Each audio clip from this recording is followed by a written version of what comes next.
श्रृंगारोपाख्यान। श्री नारायण कहते हैं, नारद, एक समय की बात है, श्री कृष्ण अपने गणों के साथ सुधर्मा सभा में विराजमान थे। उसी समय वहां एक ब्राह्मण देवता आए जो ब्रह्म तेज से प्रज्वलित हो रहे थे।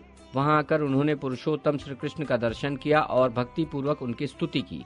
फिर वे शांत एवं भयभीत हो विनय पूर्वक मधुर वचन से बोले। ब्राह्मण ने कहा, प्रभु, वासुदेव श्रृंगाल नाम का एक मंडलेश्वर राजाधिराज है। वो आपकी अत्यंत निंदा करता है और कहता है कि वैकुंठ में चतुर्भुज देवाधिदेव लक्ष्मीपति वासुदेव मैं ही हूँ। मैं ही लोकों का विधाता और ब्रह्म का पालक हूँ। पृथ्वी का भार उतारने के लिए ब्रह्मा ने मेरी ही प्रार्थना की थी। इसी कारण भारतवर्ष में मेरा आगमन हुआ है। मैंने महाबली दैत्यराज हिरण्यकश्यपु, हिरणाक्ष, मधु और कैटभ को मारकर सृष्टि की रक्षा की है। मैं ही स्वयं ब्रह्मा, मैं ही स्वयं शिव तथा मैं ही लोकों का पालक एवं दुष्टों का संहारक विष्णु हूँ।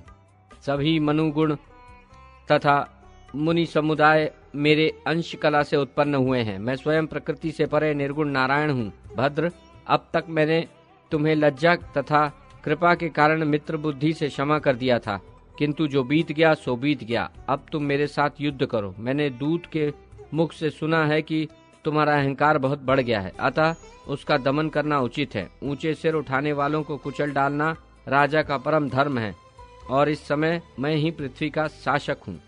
मैं स्वयं चतुर्भुज धारण करके शंख चक्र गदा पद्म लेकर सेना सहित युद्ध करने के लिए उस द्वारका को जाऊंगा। यदि तुम्हारी इच्छा हो तो युद्ध करो, अन्यथा मेरी शरण ग्रहण करो। यदि तुम शरणागत होकर मेरी शरण में नहीं आ जाओगे तो मैं क्षण भर में ही द्वारका को भस्म कर डालूंगा।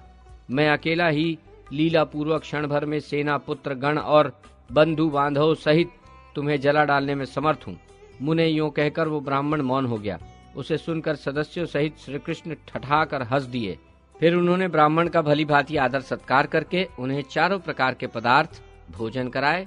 श्रृंगाल के बागबान उनके मन में कसक पैदा कर रहे थे, इसलिए बड़े शोम से उन्होंने वहां रात बिताई। प्रातः काल होते ही वे बड़ी उतावली के साथ हर्षपूर्वक गणों सहित रथ पर सवार हो सहसा वहां जा पहुंचे जहां राजा श्रृंगाल था। उनके आने का समाचार सुनकर राजा श्रृंगाल कृत्रिम रूप से 4 भुजा धारण करके गणों सहित युद्ध के लिए श्री हरि के स्थान पर आया। श्री कृष्ण ने मित्र बुद्धि से उसकी और स्नेह भरी दृष्टि से देखकर मुस्कुराते हुए मधुर वचनों द्वारा लौकिक रीति से उससे वार्तालाप किया। राजा श्रृंगाल ने श्री कृष्ण को निमंत्रित किया, परंतु उन्होंने उसे स्वीकार नहीं किया। तब वो श्री कृष्ण से भयभीत हो उनके दर्शन से दंभ को त्याग कर यूं कहने लगा। श्रृंगाल बोला, प्रभु, आप चक्र द्वारा मेरा शिरच्छेदन करके शीघ्र ही द्वारका को लौट जाइए, जिससे मेरा ये अनित्य एवं नश्वर पापी शरीर समाप्त हो जाए। भगवान, जय विजय की तरह मैं भी आपका द्वारपाल हूँ। मेरा नाम सुभद्र है। लक्ष्मी के शाप से मैं भ्रष्ट हो गया था, अब मेरा वो समय पूरा हो गया है। 100 वर्ष के बाद शाप के समाप्त हो जाने पर मैं पुनः आपके भवन को जाऊंगा। सर्वज्ञ, आप तो सब कुछ जानते ही हैं, अतः विलंब मत कीजिए। श्री कृष्ण ने कहा, मित्र, पहले तुम मुझ पर प्रहार करो, तत्पश्चात मैं युद्ध करूंगा। वत, मैं सारा रहस्य जानता हूँ, अतः अब तुम सुखपूर्वक वैकुंठ को जाओ। तब श्रृंगाल ने माधव पर 10 बाणों से वार किया, किंतु वे काल रूपी बाण शीघ्र ही श्री कृष्ण को प्रणाम करके आकाश में विलीन हो गए। फिर राजा श्रृंगाल ने प्रलयकालीन अग्नि की शिखा के समान चमकीली गदा फेंकी, परंतु वो तत्काल ही श्री कृष्ण के अंग स्पर्श मात्र से टूक टूक हो गई। तत्पश्चात उसने परम दारुण काल रूपी खड़ग और धनुष चलाया, किंतु वो उसी क्षण श्री कृष्ण के अंगों का स्पर्श होते ही छिन्न भिन्न हो गया। इस प्रकार राजा को अस्त्रहीन देखकर कृपालु श्री कृष्ण ने कहा, मित्र, घर जाकर खूब तीखा अस्त्र ले आओ। तब श्रृंगार बोला, प्रभु, आत्मा रूपी आकाश अस्त्र द्वारा बेधा नहीं जा सकता। भला आत्मा के साथ युद्ध कैसा? पृथ्वी का उद्धार करने में कारण स्वरूप भगवान, इस भवसागर से मेरा उद्धार कीजिए। नाथ, भवसागर बड़ा भयंकर है और विषय विष से भी अधिक दारुण है, अतः मेरी स्वकर्म जनित माया मोह रूपी सांकल को छिन्न भिन्न कर दीजिए। आप कर्मों के ईश्वर, ब्रह्मा के भी विधाता, शुभ फलों के दाता, समस्त संपत्तियों के प्रदाता, प्राक्तन, कर्मों के कारण और उनके खंडन में समर्थ हैं। मैं अपने इस पंच भौतिक प्राकृत नश्वर देह का त्याग करके आपके ही वैकुंठ के 7वें द्वार पर जाऊंगा, क्योंकि वही मेरा घर है। इस प्रकार मित्र का स्तवन और अमृतोपम वचन सुनकर कृपानिधि श्री कृष्ण कृपा पर वश हो वही समर भूमि में स्नेहवश रोने लगे। श्री कृष्ण के नेत्रों से गिरे हुए अश्रु बिंदुओं से वहां सहसा बिंदुसर नामक एक दिव्य सरोवर प्रकट हो गया, जो तीर्थों में परम श्रेष्ठ है। उसके जल के स्पर्श मात्र से मनुष्य जीव मुक्त हो जाता है और अपने 7 जन्मों के संचित पापों से छूट जाता है, इसमें जरा भी संदेह नहीं है। इसके बाद श्री भगवान ने पूछा, मित्र, यदि तुम्हारा मन इतना ही निर्मल है तो फिर तुम्हारी ऐसी युद्ध बुद्धि कैसे हुई और क्यों तुमने दूत के द्वारा ऐसा दारुण निष्ठुर संदेश कहलवाया? इस पर श्रृंगाल ने कहा, नाथ, मैंने तुम्हारे प्रति ऐसे निष्ठुर वाक्यों का प्रयोग किया तभी तो तुम क्रोध पूर्वक यहाँ आए, नहीं तो स्वप्न में भी तुम्हारे दर्शन दुर्लभ हैं।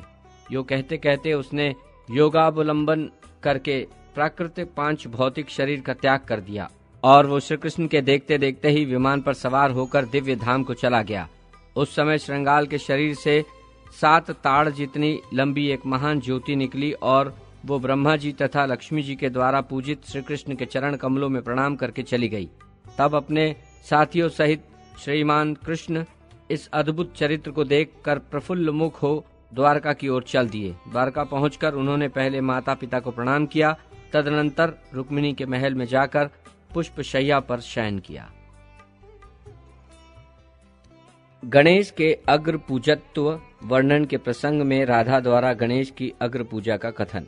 नारद जी ने पूछा, मुने, पुराणों में जो गणेश का पूजन दुर्लभ आख्यान वर्णित है उसे मैंने सामान्यतया ब्रह्मा के मुख से संक्षेप में सुना है।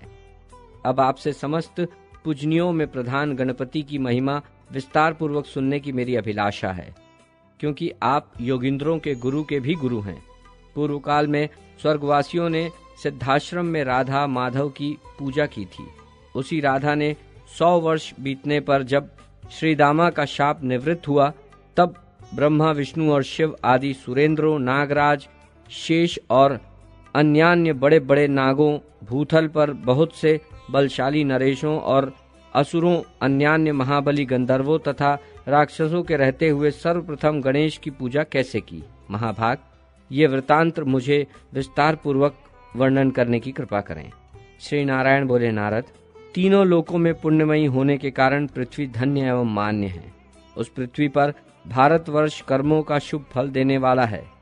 उस पुण्य क्षेत्र भारत में सिद्धाश्रम नामक एक महान पुण्यमय शुभ क्षेत्र है, जो धन्य, यशस्य, पूज्य और मोक्ष प्रदाता है।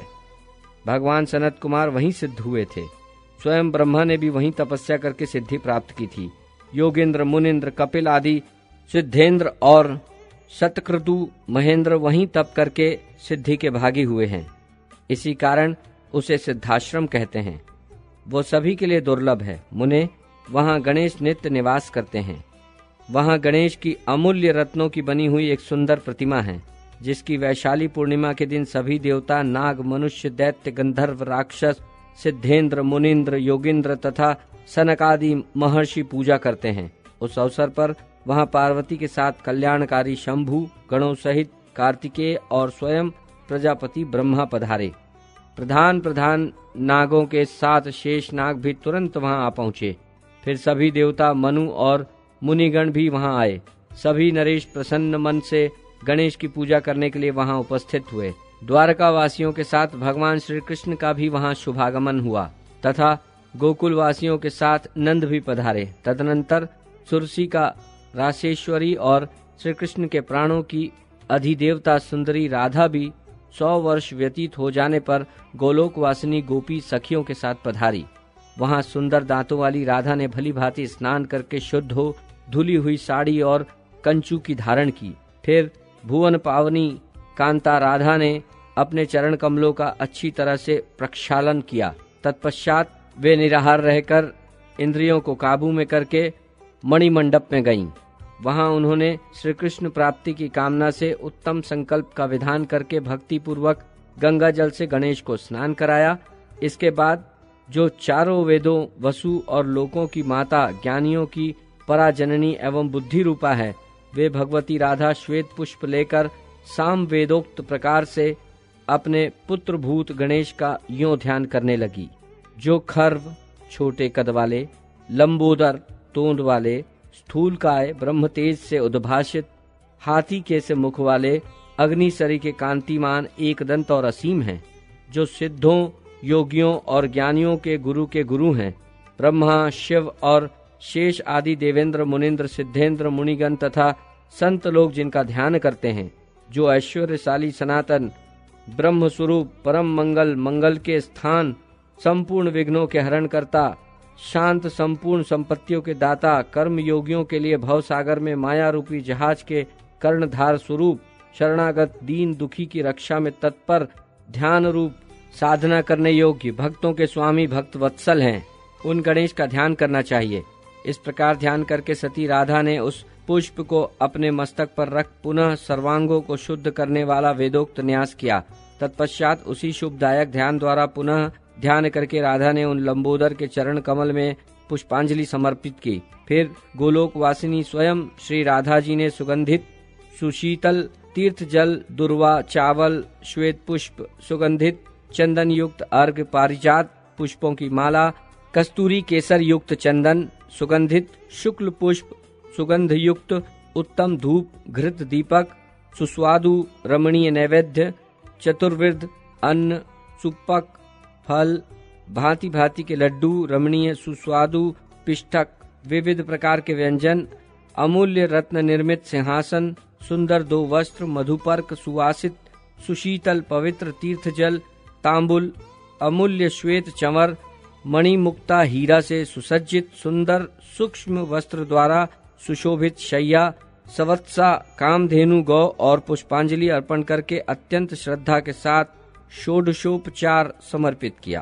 फिर कालिंदी कुलवासिनी राधा ने ओम गम गौम गणपतये विघ्न विनाशिने स्वाहा गणेश के इस षोडाक्षर मंत्र का, जो श्रेष्ठ कल्पतरु के समान है, 1000 जप किया। इसके बाद वे भक्तिवश कंधा नीचा करके नेत्रों में आंसू भरकर पुलकित शरीर से परम भक्ति के साथ इस स्तोत्र द्वारा स्तवन करने लगी। श्री राधिका ने कहा, जो परम धाम, परब्रह्म, परेश, परमेश्वर, विघ्नों के विनाशक, शांत, पुष्ट, मनोहर और अनंत है, प्रधान प्रधान सुर और असुर जिनका स्तवन करते हैं, जो देव रूपी कमल के लिए सूर्य और मंगलों के आश्रय स्थान हैं, उन परात्पर गणेश की मैं स्तुति करती हूँ। ये उत्तम स्तोत्र महान पुण्यमय तथा विघ्न और शोक को हरने वाला है। जो प्रातः काल उठकर इसका पाठ करता है, वो संपूर्ण विघ्नों से विमुक्त हो जाता है।